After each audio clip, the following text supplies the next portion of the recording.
Bismillahirrahmanirrahim. Assalamualaikum warahmatullahi wabarakatuh. Puji syukur kepada Allah Subhanahu wa taala yang telah memberikan kesehatan, kesempatan pada sesi kali ini. Salawat beriringkan salam ke junjungan Nabi besar Muhammad sallallahu alaihi wasallam yang berlapaskan Allahumma shalli ala sayyidina Muhammad wa ala ali sayyidina Muhammad. Dan terima kasih juga kepada ibu dosen pembimbing kami yang telah memberikan kesempatan untuk kami dalam mempresentasikan tentang uji Cikuadrat dan uji kecocokan. Sebelum kami memulai, kami perkenalan dulu. Nama saya pribadi Saddam Hussein Siregar, dan ada teman saya Tiara Kutri SKPNS, dan ada teman saya juga Yulian Sari SKPNS.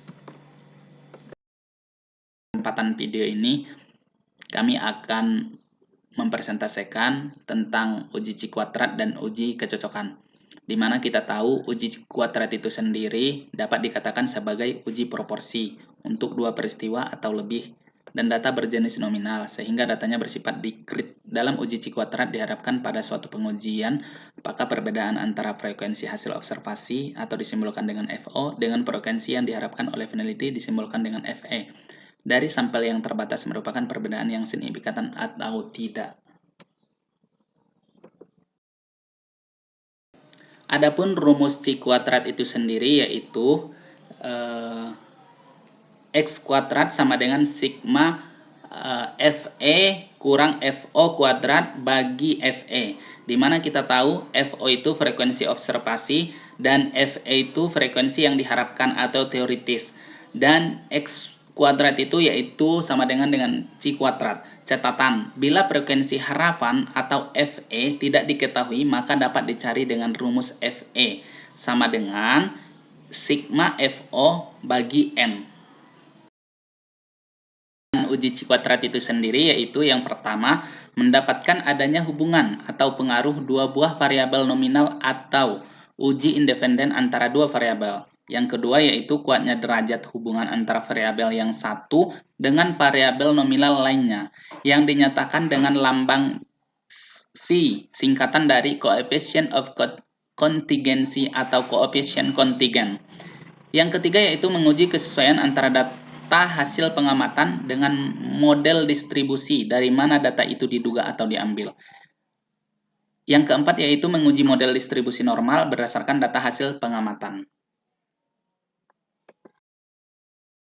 Pun prosedur uji kuadrat itu sendiri yaitu yang pertama yaitu membuat hipotesis dalam uraian kalimat, yang kedua yaitu menentukan level of signifikan, yang ketiga yaitu menghitung Cikuadrat hitung dan Cikuadrat tabel, yang keempat yaitu menentukan kriteria pengujian HO diterima jika X kuadrat hitung lebih kecil dibandingkan X kuadrat tabel, yaitu alpha sama dengan yaitu K kurang 1. H0 ditolak jika X2 hitung lebih besar dengan X2 tabel. Yang kelima yaitu prosedur uji kuadrat yaitu membuat keputusan. Pun uji proporsi populasi multinominal kita ketahui yaitu menguji proporsi dari populasi yang multinominal dapat diselesaikan dengan pendekatan chi-square. Perbedaan populasi multinominal yaitu bentuk tabel kontingensinya yaitu KXK. Cara pengerjaannya ujian proporsi populasi multinominal dengan mencari nilai harapan dari setiap observasi. Pun variabel statistiknya yaitu kita tentukan dulu hipotesis yang akan diuji, yaitu nilai alfanya yaitu 0,05. Yang selanjutnya itu kita tentukan nilai chi-square tabel dengan derajat bebas A kurang 1 sama dengan B kurang 1 sama dengan 3 kurang 1 atau dalam kurung 3 kurang 1 sama dengan 4. Selanjutnya itu mencari chi-square, hitung dengan terlebih dahulu mencari nilai harapan dari tiap observasi dengan cara yang telah dijelaskan sebelumnya. Selanjutnya yaitu nilai harapan. Selanjutnya yaitu uji kecocokan atau kesesuaian, di mana uji ini akan mengetes apakah frekuensi nyata atau hasil pengamatan atau observasi sesuai dengan frekuensi harapan. Sudaryono 2000. Pun uji kecocokan itu sendiri yaitu yang pertama yaitu kita menentukan HO-nya dan HE-nya. yaitu HO sama dengan FO sama dengan FH dalam kurung FO dan FH sesuai atau fit. Yang kedua yaitu HE bagi FO sama dengan yaitu FO dan FH tidak sesuai atau tidak fit. Yang kedua yaitu menentukan level of significance.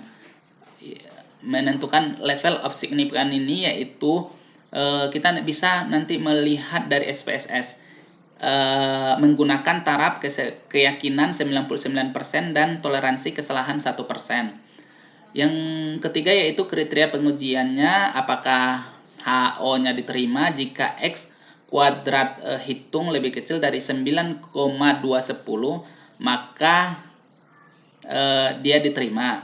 Jika HO ditolak apabila X2 hitung lebih besar dari 9,210.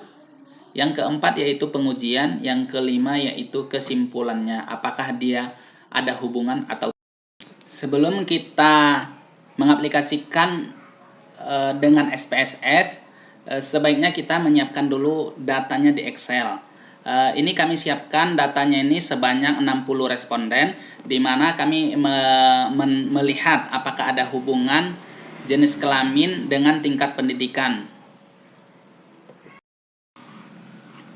Setelah kita tetapkan tadi di data Excel dan sudah kita kodekan, maka kita kopikanlah yang tadi dari jenis kelaminnya kita masukkan di VAR 1 dan di tingkat pendidikannya kita masukkan di VAR 2. Jadi kita harus buka lagi di variable view-nya yang di samping di data view yang di aplikasi SPSS itu, di mana kita buat itu kan yang tadi itu VAR 1 yaitu jenis kelamin dan VAR 2 itu tingkat pendidikan.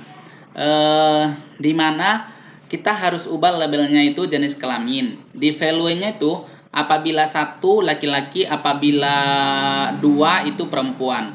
Dan tingkat pendidikannya ini pun kita buat juga apabila 1 itu SMA, apabila 2 itu S1, apabila 3 itu S2, apabila 4 itu S3.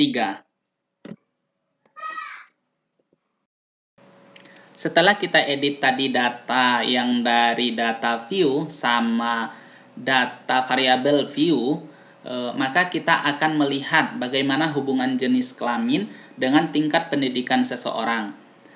Caranya yaitu kita klik analyze, kita klik descriptive, dan kita klik cross tab.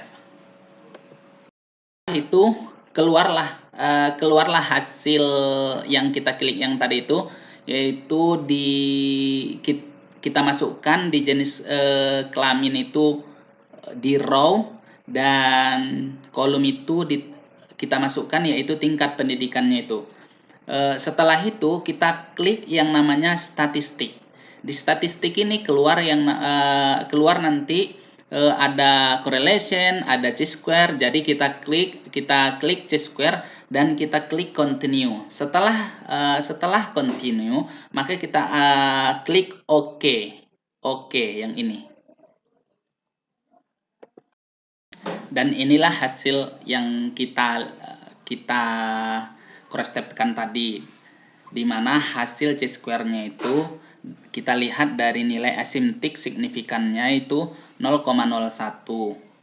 Kita tarik kesimpulan bahwa ada hubungan antara jenis kelamin dengan tingkat pendidikan seseorang, di mana kita tahu nilai alfa 0,05. Apabila P lebih kecil dibandingkan 0,05, maka ada hubungan.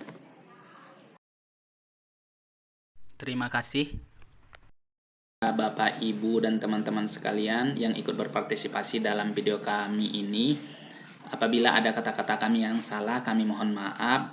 Dan apabila ada saran dan kritikan dari Bapak, Ibu, dan teman-teman sekalian, kami menerima dengan lapang dada, di mana ini untuk membangun kami yang nantinya membuat video selanjutnya.